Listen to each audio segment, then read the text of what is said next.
సడన్‌గా మనం ఆవలించిన తర్వాత ఒకేసారి చెవులో శబ్దం టప్‌మని వినబడతది. వెంటనే మొత్తం అంతా క్లియర్‌గా వినబడుతూ ఉంటది. ఒక హెచ్‌డీ సౌండ్‌లో వినబడుతూ ఉంటది. మీరెప్పుడైనా గమనించారా అండి? మన ఇయరు చాలా 3 పార్ట్స్ కింద డివైడ్ అయి ఉంటది. ఎక్స్‌టర్నల్ ఇయర్ బయట ఇలా కనబడేది. లోపడేమోంచి మిడిల్ ఇయర్ అని ఉంటది.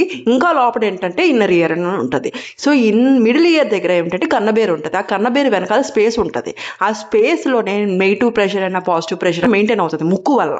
ఎందుకంటే ఇక్కడి నుంచి ఇక్కడ ట్యూబ్ పాస్ అవుతది. యూస్టేషన్ ట్యూబ్ అని. ఈ ప్రెషర్ డిఫరెన్స్ వల్ల ఏంటంటే ఈ కన్నబేరి సరిగ్గా మూవ్ అవ్వలేదు.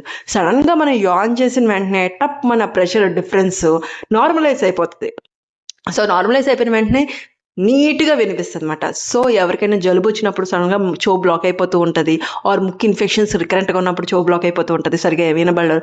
ఇది వన్ ఆఫ్ ద కాజ్ అండి. ఇష్యూ ఏమైనా ఫేస్ చేస్తున్నారంటే ముక్కు ఇలా క్లోజ్ చేసుకొని, నోరు క్లోజ్ చేసుకొని మింగండి.